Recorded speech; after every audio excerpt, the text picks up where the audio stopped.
Hey, I'm Pat. Welcome to Daily Devo. Today we're going to talk about the pains of childbirth.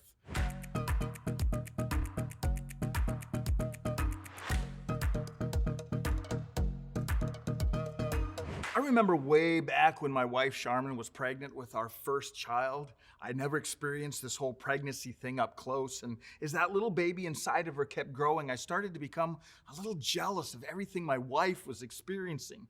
It was amazing to realize that she was literally feeling a little life inside of her belly and experiencing those little feet moving around and those hands pushing against her stomach. Watching that little one moving, I almost wanted to know what it was like.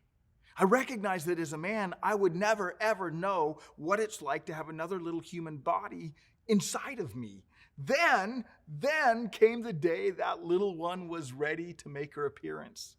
Now, I've always been interested in the human body, and actually on several occasions, I convinced doctors to give me a local anesthesia so I could truly watch them do surgery on me.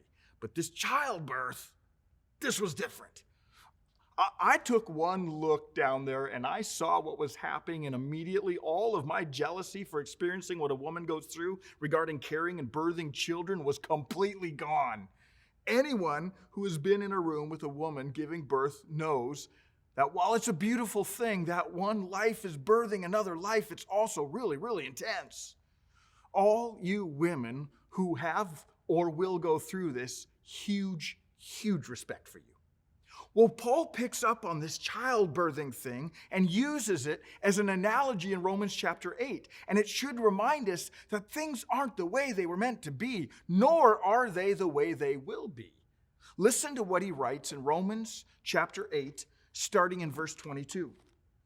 We know that the whole creation has been groaning as in the pains of childbirth right up to the present time. Not only so, but we ourselves who have the first fruits of the Spirit groan inwardly as we wait eagerly for our adoption to sonship, the redemption of our bodies. For in this hope we were saved.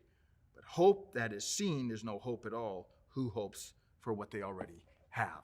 Did you hear what he said in that very first verse I read? All creation is groaning as if they're in the pains of childbirth, meaning when Adam and Eve decided to ignore God's instructions, they brought pain and death, not just to humans, but to all of creation. Right now, somewhere out in the middle of the wilderness is a little deer that tripped over a log as it ran through the forest and now lays on the forest floor suffering and slowly dying. Somewhere in northern Arizona is one of those beautiful wild horses our state has the privilege of possessing that has damaged its hoof and will now suffer a slow, painful death. Listen, I'm not trying to be gruesome for gruesome's sake, but to get you to understand that all of creation is screaming out in pain like a woman in childbirth for things to be made right. In fact, Paul goes on and says that it's not just creation, but deep within every human, there is a longing for how things were or how things will be.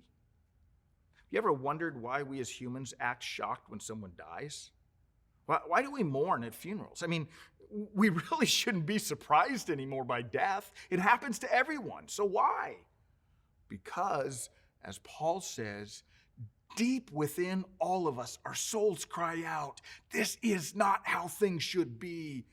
I should not have to bury my mother or father or son or daughter. I should not have to bury my friends. You know what? You're right.